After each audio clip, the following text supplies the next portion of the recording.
Ação Bíblica, uma obra missionária com mais de 100 anos e igrejas comprometidas com a Palavra de Deus.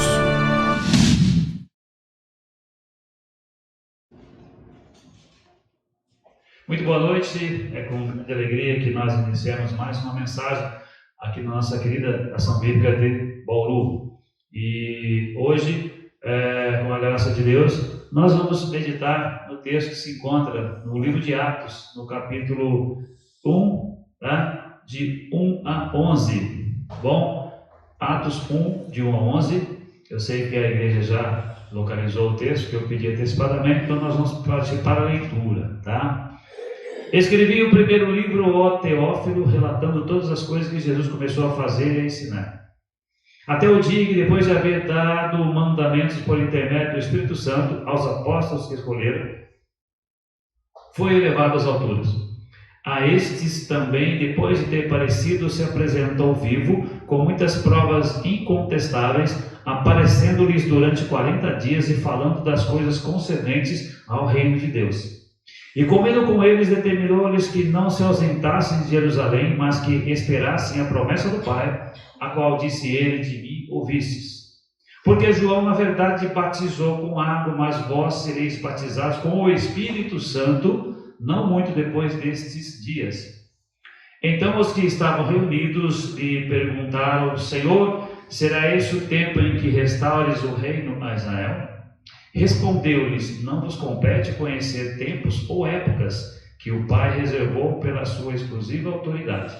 Mas recebereis poder ao descer sobre vós o Espírito Santo, e sereis minhas testemunhas, tanto em Jerusalém como em toda a Judéia e Samaria e até os confins da terra. Ditas estas palavras, foi Jesus elevado às alturas à vista deles, e uma nuvem o encobriu dos seus olhos. E estando eles com os olhos fitos no céu, enquanto Jesus subia, eis que 2 varões vestidos de branco se puseram ao lado deles. E lhes disseram: varões galileus, por que estáis olhando para as alturas? Este Jesus que dentre vós foi assunto ao céu, virá do modo como o vistes subir. Até aqui, vamos ter um momento de oração. Obrigado, Senhor. Estamos na tua casa, estamos, ó Deus, reunidos com os irmãos e reunidos em nome de Jesus Cristo. Ó Pai, nos dê toda liberdade, Senhor, todo discernimento, toda sabedoria, para falarmos, ó Deus, aquilo que vem ao encontro, Senhor, das necessidades de cada um que está aqui presente e daqueles também que porventura irão assistir, Senhor, através das mídias aí. Eu peço, Deus, a tua bênção e direção em nome de Jesus. Amém. Se eu perguntar para vocês, eu sei que acabamos de ler, não é? Mas Atos 1:8, o que diz Atos 1:8? A igreja está silenciosa. Atos 1:8.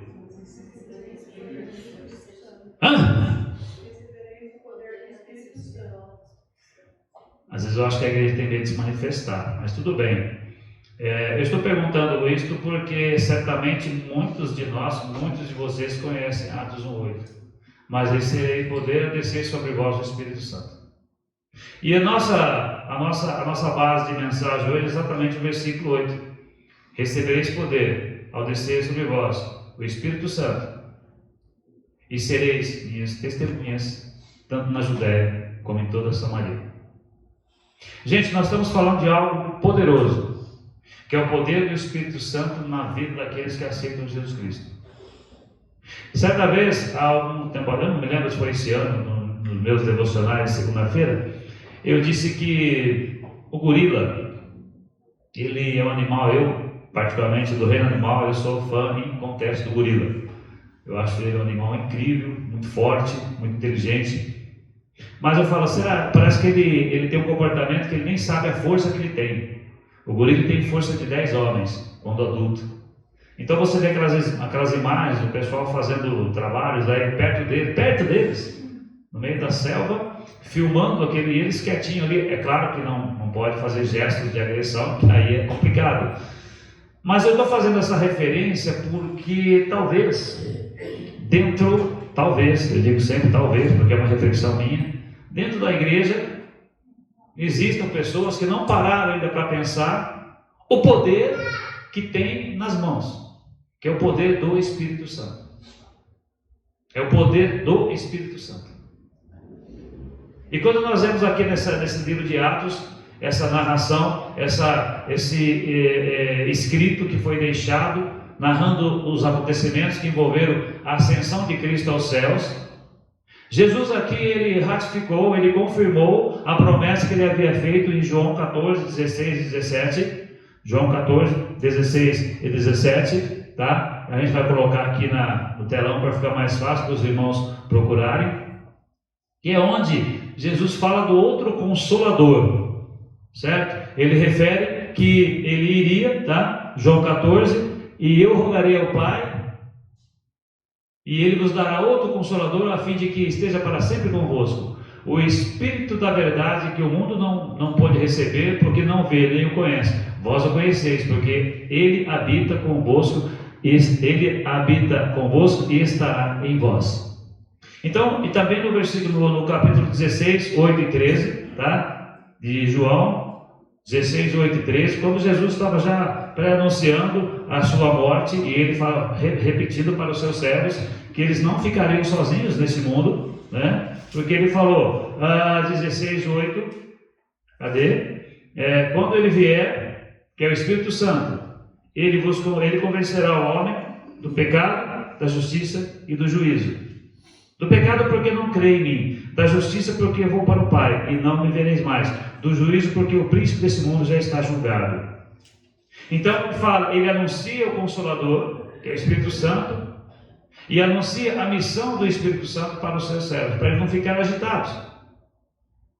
E quando chega em Atos 1:8, ele novamente fala para os seus discípulos.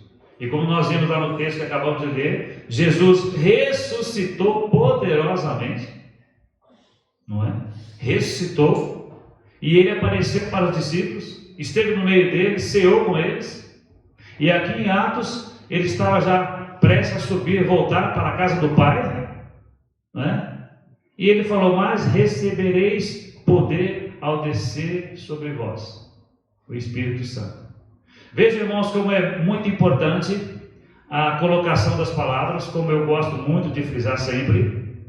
Ele fala, para vocês serem testemunhas em Jerusalém, Judéia, Samaria e os confins da terra, é necessário que vocês recebam o poder do Espírito Santo.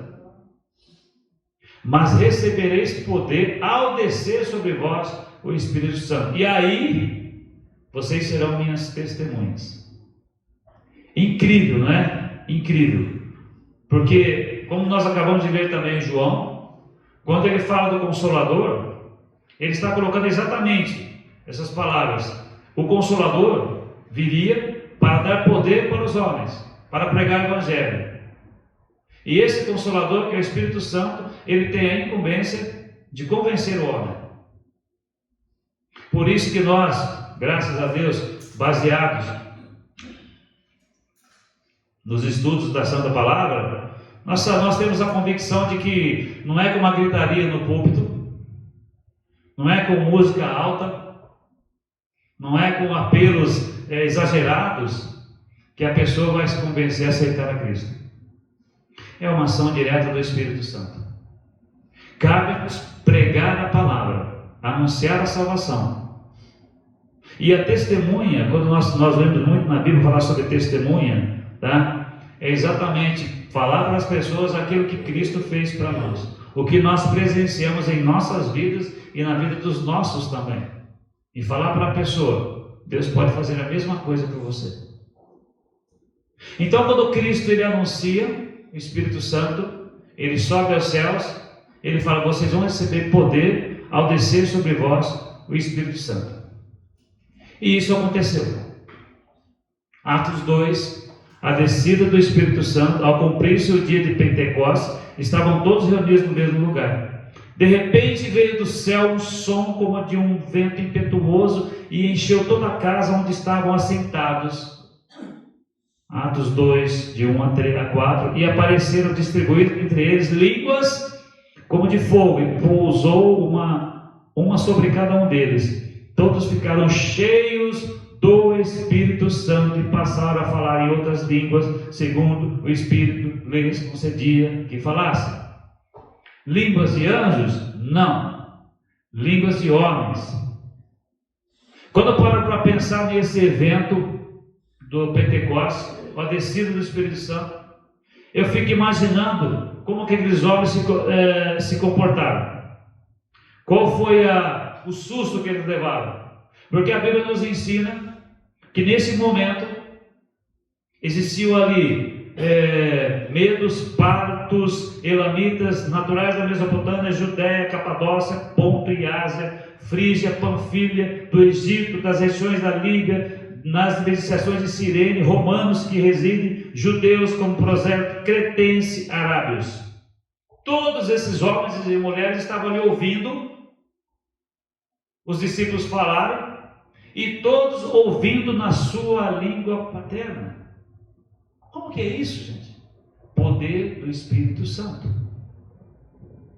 Eu não entendo porque pessoas fazem tanta algazarra com essa questão das línguas, porque foi um momento tão especial e necessário. Necessário, porque ali tinham pessoas de muitas nacionalidades.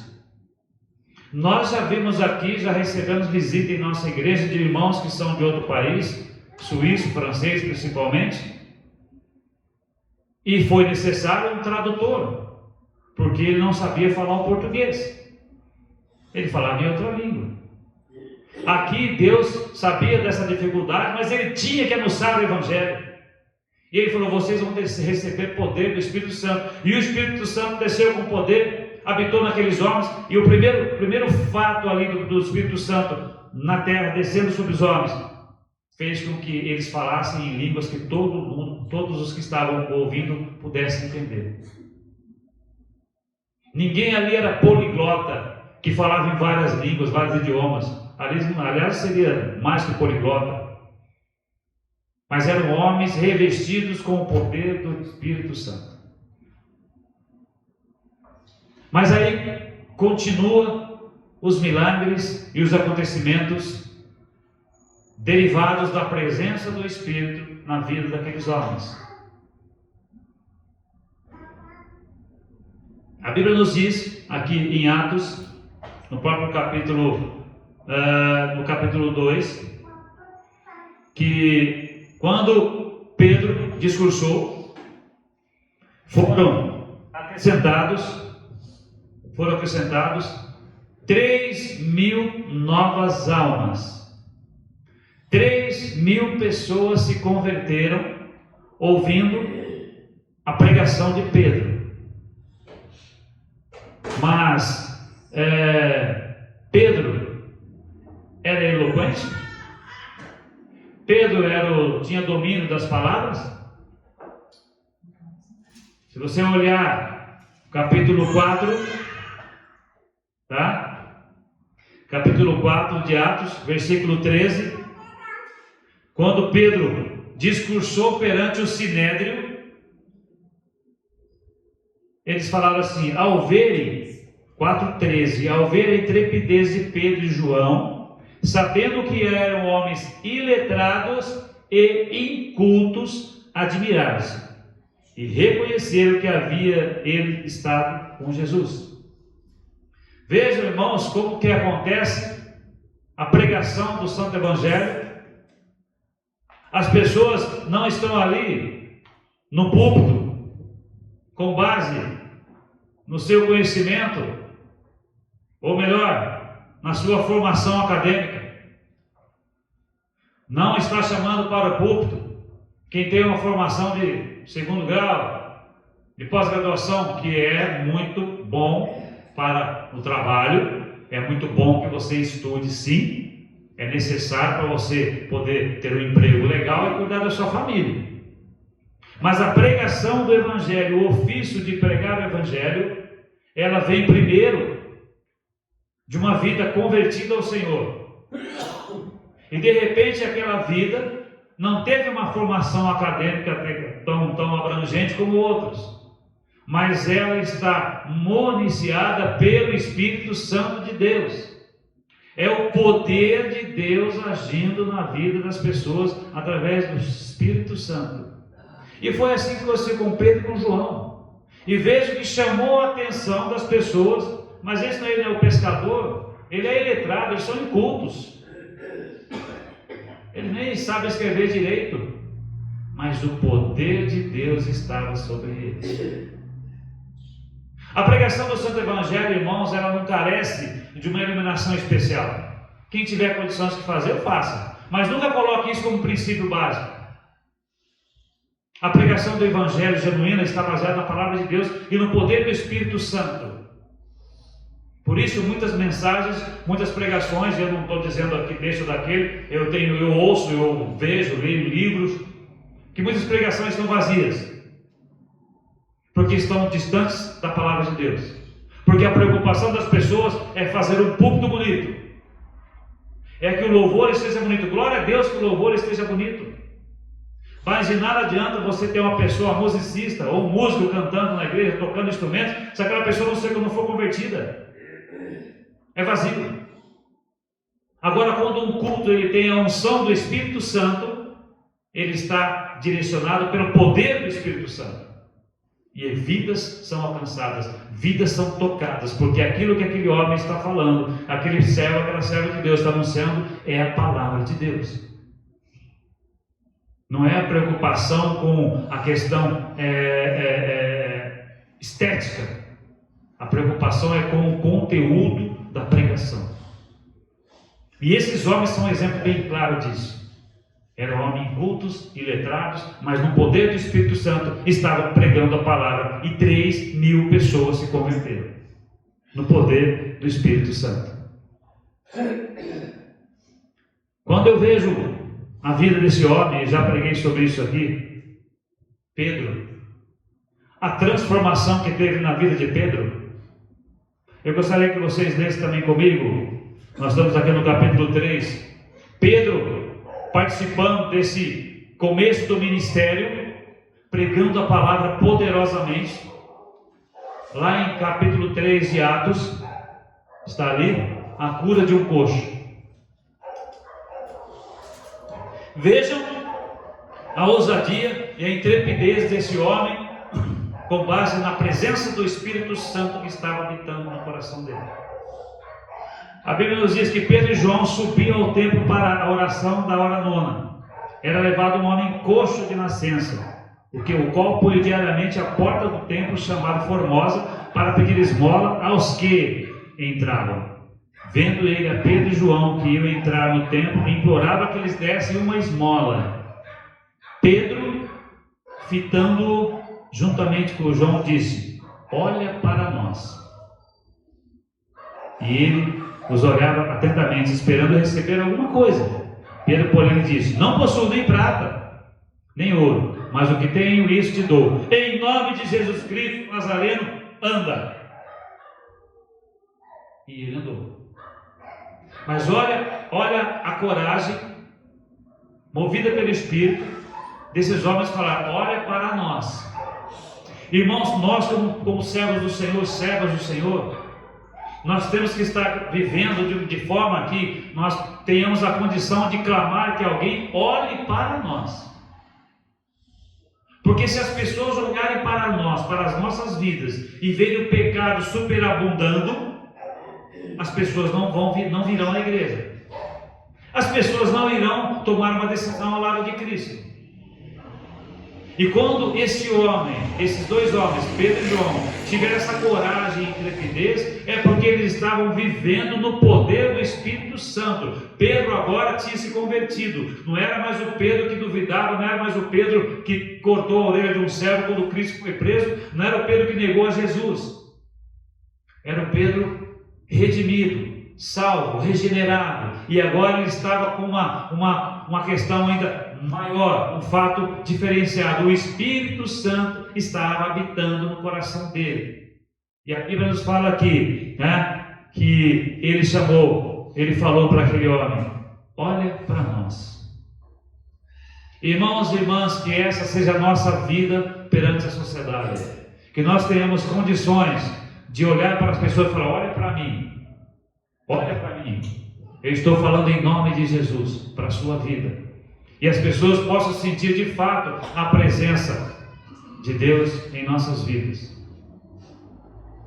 Porque a partir do momento que nós anunciamos a palavra com a unção do Espírito Santo, na sabedoria do Espírito Santo, vidas são resgatadas das mãos do inimigo. Pessoas são curadas sim, outras não. Não é o poder de Deus que diminui, é a vontade dele que é suprema. Ele pode todas as coisas e Ele quer que nós sejamos seus instrumentos nesta sociedade. Uma coisa incrível, esse acontecimento na vida de Pedro. Eu coloquei aqui na minha anotação: quando o servo de Deus está na submissão e dependência do Espírito, coisas sobrenaturais acontecem. E nos homens comuns paira um sentimento de dúvida, conforme verificado no capítulo 4 de Atos, já que os religiosos hipócritas da época ficaram perplexos com os acontecimentos e viram que aqueles homens haviam estado com Jesus e não podiam contestar que o homem coxo fora curado. Se você ver o capítulo 4 lá de João, aliás de Atos, após Pedro ter curado um coxo, sabe o que fizeram com ele? Com João? Foram presos. A hipocrisia da sociedade, ela não tem limites. Aqui diz: Pedro e João presos, porque estavam pregando o Evangelho. Para vocês terem uma ideia, esses homens, esses religiosos da época, eles tinham uma coisa dentro deles que chamava orgulho, soberba. Eles colocavam as suas vestimentas diferenciadas e se intitulavam profetas, se intitulavam aqueles que anunciavam a palavra de Deus, e somente eles tinham a verdade. Em certo momento, num contato com Cristo, eles clamaram: somos filhos de Abraão. Ele olhou e disse: vocês são uma raça de víboras.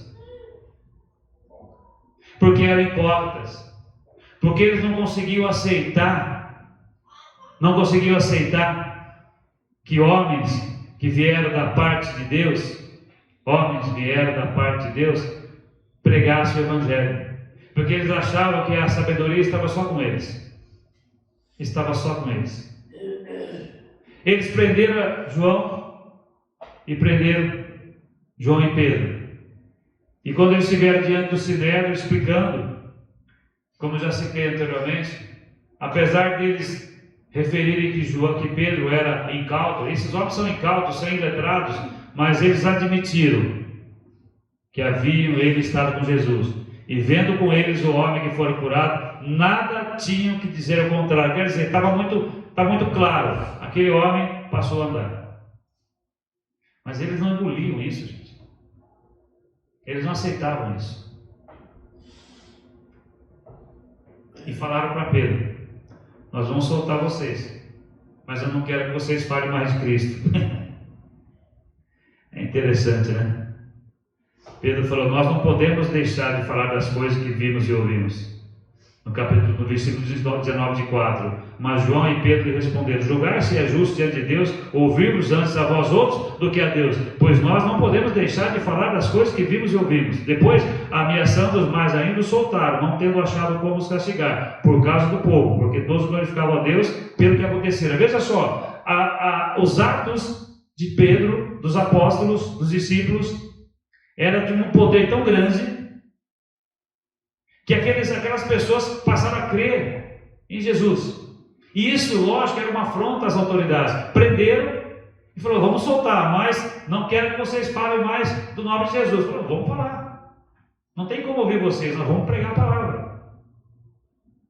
E eles continuavam pregando a palavra. Com intrepidez, com coragem, continuavam pregando a palavra de Deus. O que salta aos olhos o que assusta, vamos dizer assim, é que a segunda prisão dos apóstolos, ela aconteceu por inveja. Atos 5,17 fala assim: levantando-se, porém, o sumo sacerdote e todos que estavam com ele, isto é, a seita dos saduceus, tomaram-se de inveja, prenderam os apóstolos e o recolheram à prisão pública. E por quê? Porque eles estavam anunciando o evangelho. Irmãos, nós moramos em um país onde nós temos essa liberdade que aqui se vê. Nós estamos aqui reunidos, tranquilos, pregando a palavra de Deus. E não há nenhum impedimento no sentido que nós não possamos fazer. Que nós saibamos utilizar esta liberdade que temos nesse país de pregar o evangelho. Algumas pressões acontecem, nas ruas às vezes acontecem. Mas se você está no poder do Espírito Santo, você não vai desistir, não vai desanimar, você vai continuar pregando o evangelho. O que é mais assustador, que esses homens, essas autoridades, sacerdotes aqui, eles prenderam novamente os apóstolos, porque eles estavam com inveja. Veio de novo, tomaram-se de inveja, prenderam os apóstolos e os recolheram à prisão.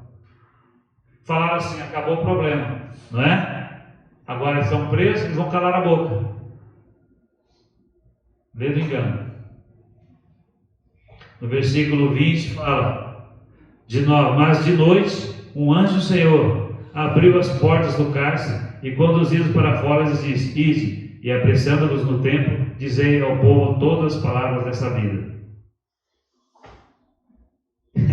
É interessante, né? O ser humano, quando ele está fora do caminho e ele se permite ser usado pelo inimigo, ele quer de todas as formas impedir que o trabalho avance.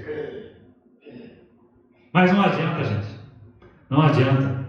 Se o servo, se a pessoa estiver realmente vivendo na unção do Espírito Santo, no poder de Deus, não há situações que o detêm. O inimigo tenta. O inimigo tenta de todas as formas. Mas se Deus é por nós, eita, aí sim, se Deus é por nós, quem será contra nós? Porque dentro de nós habita o Espírito Santo de Deus. Lá em 1 Coríntios 16, 19, fala que nós somos habitantes do Espírito Santo. Acho que está aqui, ó, 1 Coríntios 16, 19. Deixa eu achar aqui rapidamente para vocês. 16, 19. Não, esse daqui não. Está aqui. De qualquer forma, eu acho que é. Deixa eu achar aqui. Ó, o pastor falhando aqui, anotou errado. Mas vamos lá, gente, vamos continuar. 6,19, obrigado. Não é 16, não. Foi um erro de digitação e não houve conferência desse que vos falo. Errado, né? 6,19. Está aqui. Achou aqui? Acaso não sabeis que o vosso corpo é santuário do Espírito Santo que está em vós, o qual tendes da parte de Deus e que não sois de vós mesmos? Acaso não sabeis que o vosso corpo é santuário do Espírito Santo que está em vós?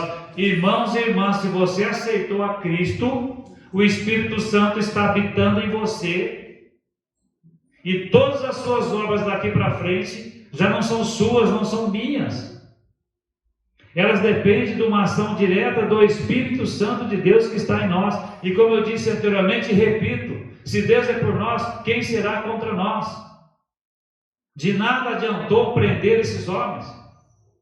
De nada adiantou, que Deus foi e os soltou. Os milagres, irmãos, iam acontecendo um após outro, um atrás do outro. Mas porque esses homens estavam falando no poder e pelo poder de Deus. Quando eu fiz aquela referência ao gorila, né, é que Eu penso, de repente, esse animal, claro, ele não tem a consciência da força que ele tem nos braços. É a força de 10 homens. E às vezes pode faltar em nossa vida a percepção clara do poder que há em nós, porque o Espírito está em nós. Quantas vidas que estão aqui que foram transformadas, foram regeneradas pelo poder do Espírito Santo. Homens santos falaram da parte de Deus, sim. Homens santos, movidos pelo Espírito, pregaram a santa palavra e pessoas se converteram. E assim continua até hoje. O poder de Deus não diminuiu de forma alguma. Ele continua sendo o mesmo. E se nós temos a certeza e a convicção que o Espírito Santo habita em nós, de igual modo, nós pregaremos a palavra e pessoas serão transformadas. Gente, quantas vidas nós já vimos, se nós fôssemos fazer uma lista de pessoas que foram transformadas pela palavra de Deus, quantas pessoas que tinham sua vida destruída e de repente conheceram o Evangelho porque alguém os pregou no poder do Espírito Santo. E essas pessoas entenderam o plano da salvação. Meus irmãos, para estar aqui à frente pregando a palavra,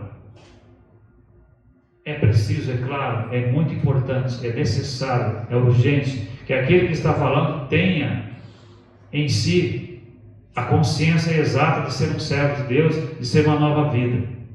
Sim.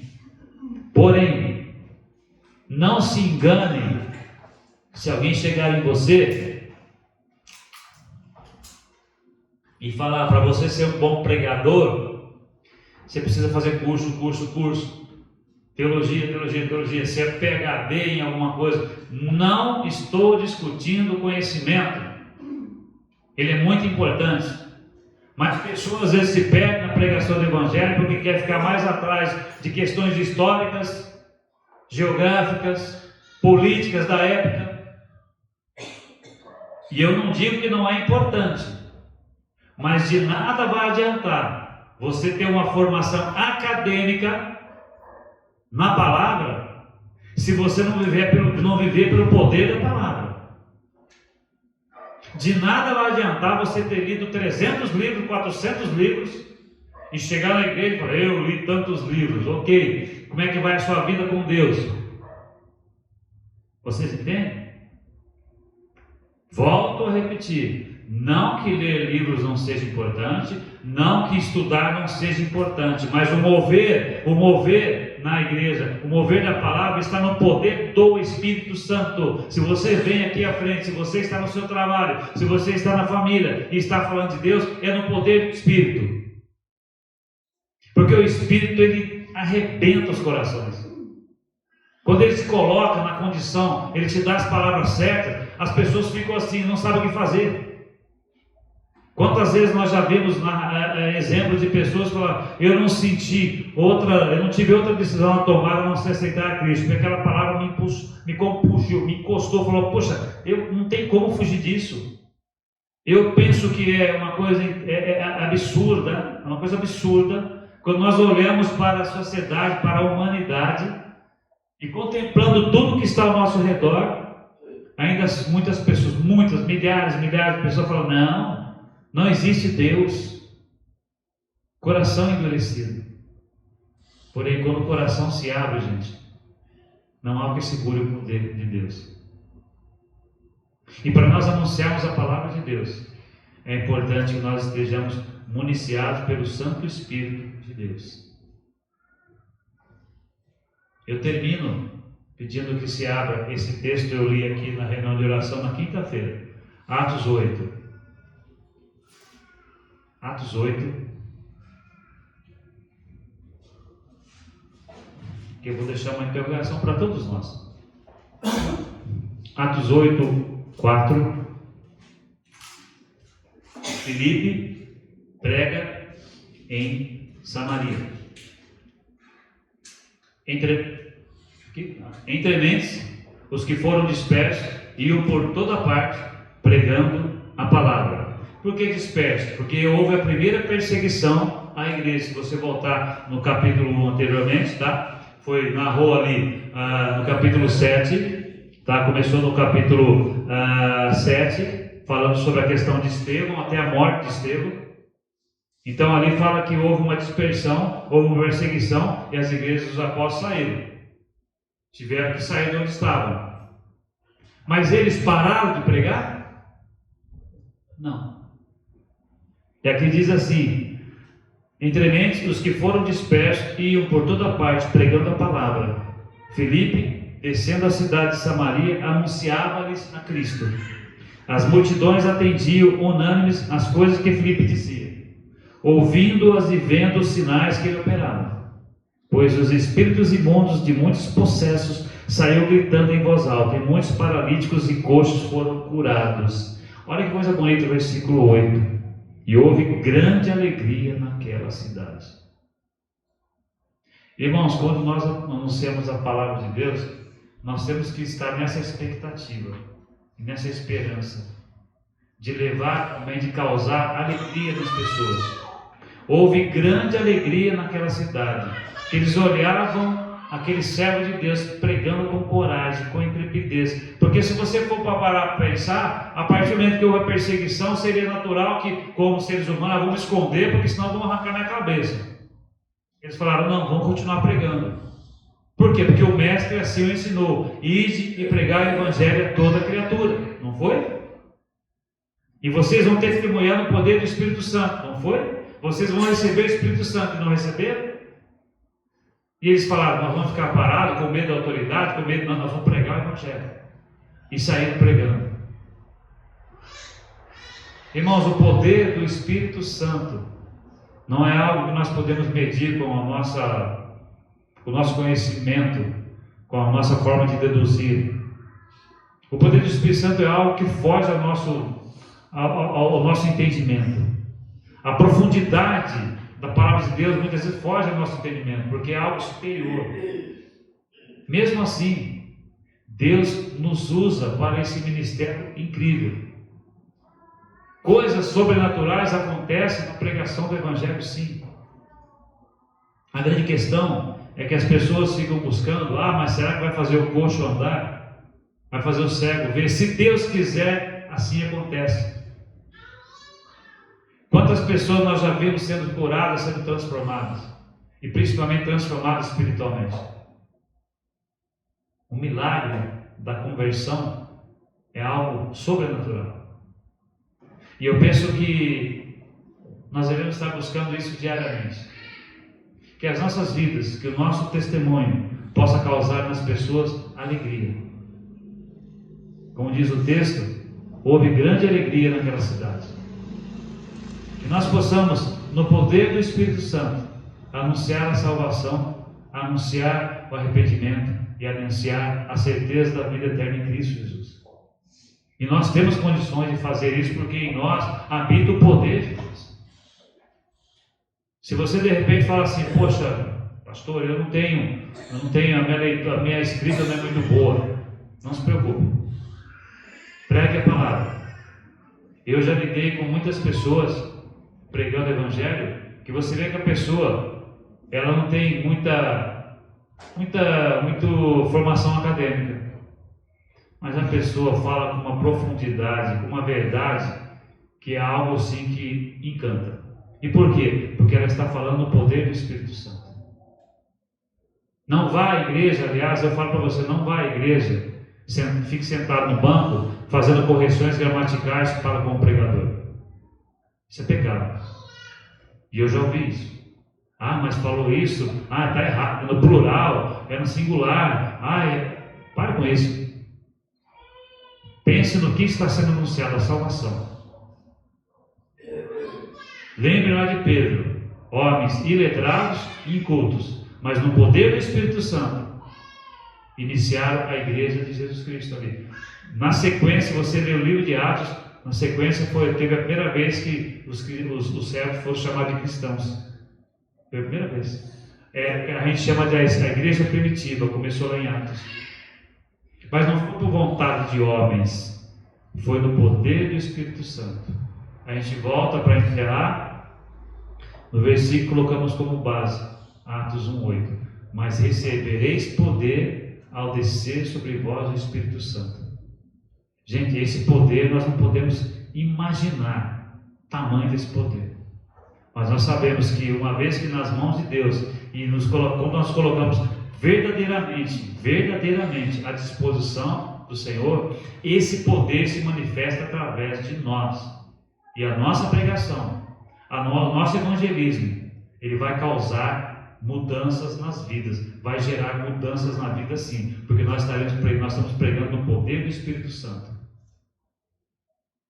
É claro, eu volto a dizer, é importante você ter o conhecimento, você ler a Bíblia, vai ser muito importante. Mas não fique pensando aí no púlpito ou no seu trabalho, fique pensando em fazer discurso bonito. A salvação das pessoas, a conversão das pessoas não está na sua oratória, nem na minha oratória. Ela está no poder de Deus. Se você confia, você sente realmente a presença do Espírito Santo, se você aceitou a Cristo, Ele está no seu coração. Então, em nome de Jesus, saia a pregar o Evangelho. E assim como aconteceu na igreja primitiva, esses fatos que sucederam, vai acontecer na sua vida e na nossa vida também. Muralhas serão derrubadas, rios serão passados, nós passaremos por rios, por mares, surgirão ali Golias, vai ser derrubado, surgirão, mas nós derrubaremos, em nome de Jesus, porque o poder que está em nós é maior que todas as coisas. Que Deus abençoe ricamente a vida de cada um de nós, que nós possamos começar essa semana na plenitude do Espírito, sabendo que as promessas se cumprem, assim como cumpriu ali. Vocês viram que em João era anunciou o Consolador e o Consolador veio, e a palavra de Deus não tem como ser, o poder de Deus não tem como ser mensurado. Creio sempre que em nós habita o Espírito que pode transformar as vidas, e que Deus abençoe todos nós, em nome de Jesus. Amém? Amém. Vamos ter um momento de oração para encerrar a nossa mensagem. Ó Deus Santo, nós te louvamos e agradecemos, porque o Senhor nos escolheu para sermos instrumentos dóceis nas suas mãos. Ó Deus, nos ajude, Senhor, a compreendermos cada vez mais o teu Evangelho, e que possamos, ó Deus, saber usar, utilizar esse poder que habita em nós, poder que emana do Espírito Santo. Temos a certeza que vidas serão transformadas, ó Deus, locais de trabalho serão transformados, ó Deus. Temos certeza que famílias serão transformadas, serão resgatadas, porque o teu poder, Senhor, supera, ele não é limitado, ele atinge qualquer camada, Senhor, que esteja endurecido no coração das pessoas. Basta que elas creiam, e também que nós preguemos o genuíno Evangelho que vem orientado pelo teu Espírito. Nós somos habitantes do Espírito, Deus. Ajuda-nos a fazer uso, Deus, desse poder incrível que está dentro de nós. Em nome de Jesus. Amém. Amém, irmãos e amigos. Está encerrada a nossa mensagem. Que Deus abençoe a todos e até a próxima oportunidade, em nome de Jesus.